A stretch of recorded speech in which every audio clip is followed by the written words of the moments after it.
Muy buenas amigos y amigas. El otro día me dio por ver errores que comete una parte de un programa de Jano sobre el odio al trabajo de la izquierda, ¿no? De la izquierda progre, de la izquierda posmoderna y bueno, en fin, ahí se vertieron todo tipo de opiniones sobre, sobre el particular,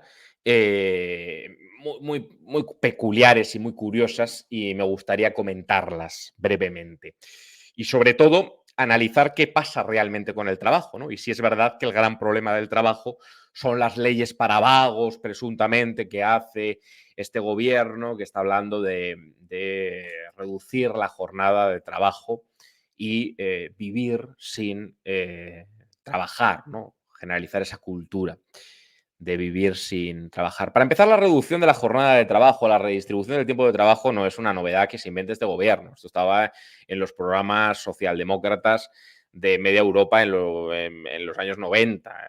Las 37 horas, no, las 35. Esto estaba, entre otras cosas, porque haber mantenido durante tanto tiempo la misma jornada cuando hay avances en productividad, aunque nosotros tenemos un problema de productividad y eso es otra cuestión, que el problema de productividad, a ver cómo se soluciona y si puede, como algunos economistas como Rafael Miró, por ejemplo, señalan, si puede ayudar el reparto del tiempo de trabajo. Pero España es un país donde efectivamente, además del problema de productividad, hay un problema salarial, de condiciones salariales paupérrimas y de horas extraordinarias, que por supuesto esto nunca se comenta desde el punto de vista de los neoliberales o de los antiprogres de guardia que nunca analizan pues qué ocurre, ¿no? Con las horas extraordinarias que se hacen en España sin cotizar, sin cobrar, sin pagar, en definitiva, y que son ingentes. Incluso con los ERTES de reducción de jornada, se hacía a veces el doble de la jornada. Ha habido casos de fraude absolutamente claros. O sea, son los mismos que se oponían en nombre de la libertad a que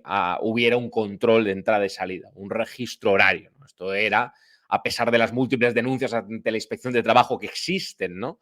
Esto era una intromisión absolutamente lamentable. Bueno, como en este tipo de programas se confunde absolutamente todo y se habla de oídas, no se maneja ningún tipo de rigor, para empezar, en las relaciones laborales muchas de estas personas se creen que funcionan conforme a reglas mercantiles o de derecho civil. No sé si llegan tan lejos, pero de oídas barruntan esto, ¿no? Bueno, la libertad de pactos entre las partes, el empresario, el empleador, el empleado. Bueno, esto es una chorrada. Lógicamente, el derecho laboral aparece para regular una relación estructuralmente de desequilibrio regida por la ajenidad y la dependencia, es el ámbito de aplicación del artículo 1 del Estatuto de los Trabajadores, y no hay esta libertad de pactos entre las partes, o por lo menos esta libertad aparece limitada indudablemente, ¿no? Como aparece limitada también en partes del derecho privado. Cuando uno firma una hipoteca, por ejemplo, ese derecho hipotecario, derecho bancario, entre los contratos de adhesión que se llaman, pues uno tampoco negocia las cláusulas y también hay una limitación. Pero el derecho laboral, claramente, el derecho laboral no es derecho privado, tiene una protección pública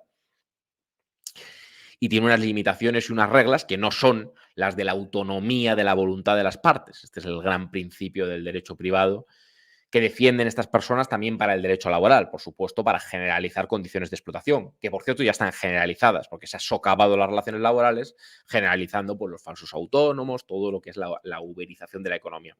Pero me hizo mucha gracia que se hablara de paguillas, de vagancia, de tal, como todo, cuando uno generaliza, pues dice chorradas, pero también algo de verdad. Pues por supuesto que vagos y sinvergüenzas habrá en todos los lugares, entre los empresarios, entre los trabajadores, entre los gordos, los flacos, los altos, los bajos, los de aquí, los de allá, indudablemente. Y nosotros no somos sospechosos de defender a la izquierda oficial, que es un absoluto desastre. Si uno defiende realmente la meritocracia, si uno defiende el trabajo y el esfuerzo, lo primero que tiene que criticar es aquellas concentraciones de riqueza que se dan de manera palmaria a lo largo vamos, en el momento actual de la historia es muy notorio, en muy pocas manos y muchas veces totalmente desvinculadas del trabajo y del esfuerzo y del mérito, totalmente desvinculadas, lo que tiene más bien que ver por quién es usted, ¿no? Si usted hereda, si usted está en el momento correcto, en la familia correcta, en la posición social correcta, en la posición económica correcta. Es decir, que la riqueza muchas veces tiene que ver con cuestiones que son absolutamente ajenas a lo meritocrático. Eso para empezar. Si hablamos de paguillas o de redes clientelares, habrá que hablar de las redes clientelares y de las paguillas o de las posiciones estamentales casi del capitalismo. Eso si nos tomamos el debate con un mínimo de rigor, que por supuesto no es el objetivo. El objetivo es esparcir latiguillos y para entretener con los muñequitos. Pero la realidad es la que es. Las concentraciones de capital inéditas en la historia, que por cierto son concentraciones de poder y concentraciones, un reparto desigual de riqueza, esto es el republicanismo básico, es un reparto desigual de libertad, porque si uno no tiene dinero, no tiene el pasaporte para llevar a cabo pues casi todos los proyectos vitales, muchísimos proyectos vitales, con lo cual su libertad aparece restringida. Esta defensa neoliberal de la libertad es una negación de la libertad en el fondo. Y por supuesto que hay corrupción y redes clientelares y gente que quiera vivir de los subsidios también en el poder, en torno al poder político.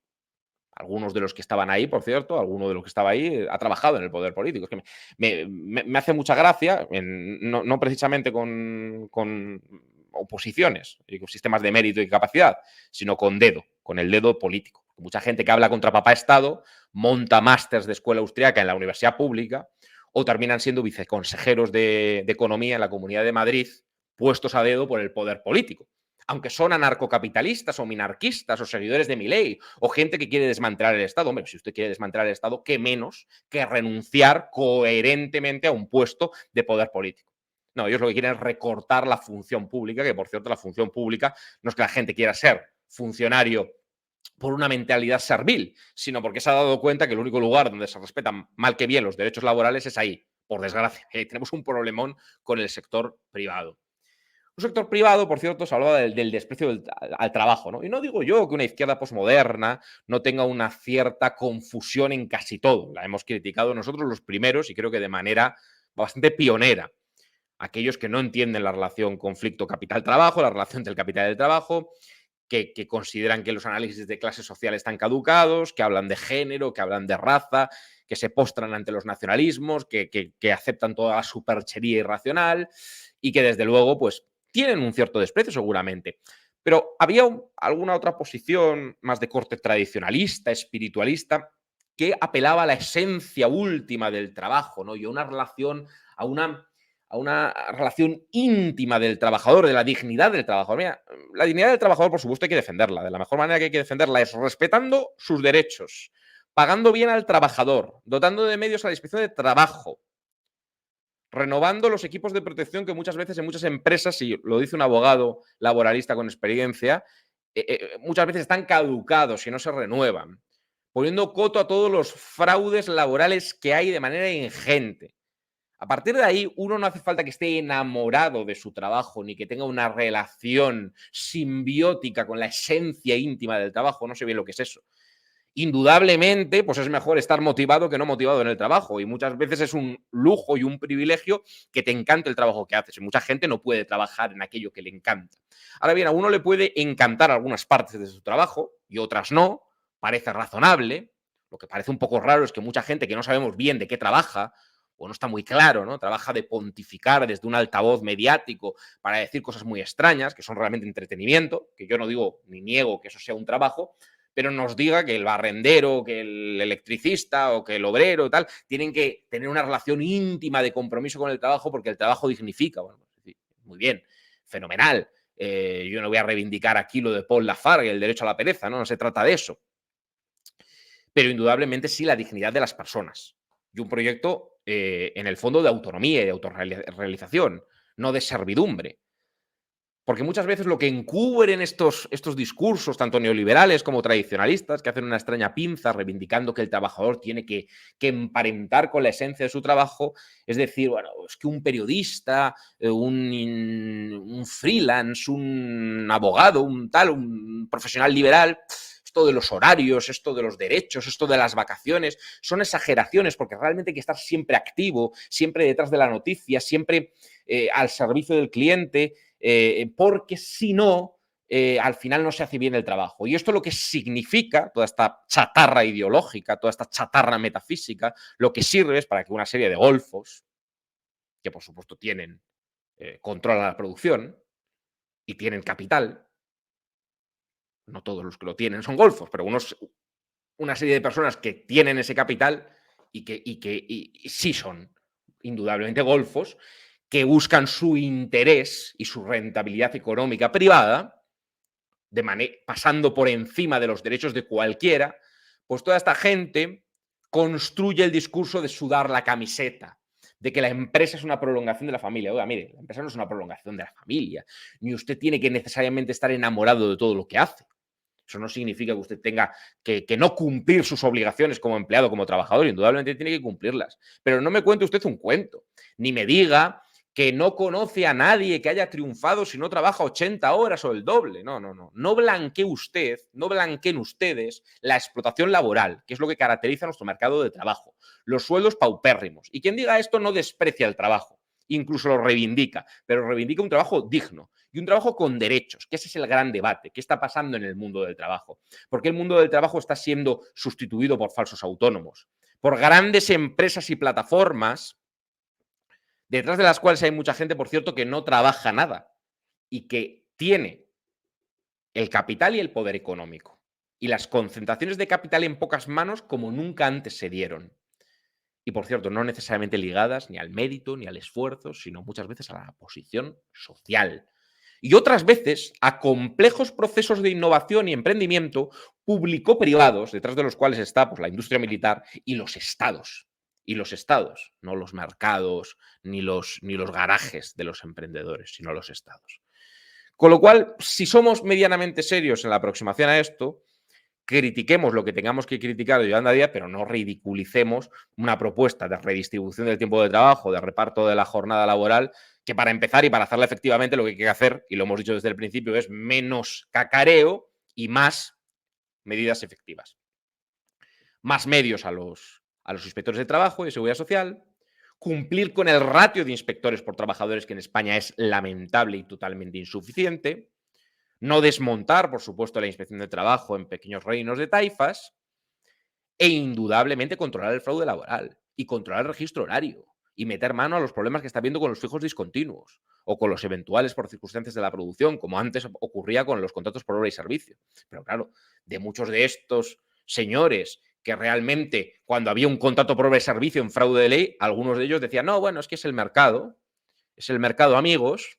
Y, oye, si el empresario impone al empleador, pues es un pacto libre entre las partes. Oiga, no nos tomen el pelo, no nos tomen el pelo. Repartir el tiempo de trabajo, controlar las jornadas, garantizar los derechos, son medidas ligadas a las mejoras de la productividad, al crecimiento del tamaño de nuestras empresas, a la reindustrialización de nuestra economía, a la mucha mayor inversión en I+D y a otra serie de medidas económicas que muchas veces la izquierda oficial no plantea indudablemente, pero tampoco ni los fundamentalistas de mercado ni los fundamentalistas de la identidad y de la esencia antropológica del hombre, que curiosamente se dedican a hacer chanzas y a contar historias, cuando aquí de lo que estamos hablando cuando hablamos de trabajo es de la ruptura del pacto capital-trabajo, de la precarización generalizada de los trabajadores y de la vulneración sistemática de los derechos fundamentales de muchísimas personas cuya libertad es inexistente y cuyos derechos laborales se conculcan cada minuto en España. Si tanto nos importa la patria y la nación y el país y la comunidad, que a algunos de estos les importa, a otros no, están solo pensando en el dinero y los bitcoins, pero si tanto nos importa, garanticemos el bien común y la justicia social, que son ineludibles para que haya una comunidad política digna de tal nombre.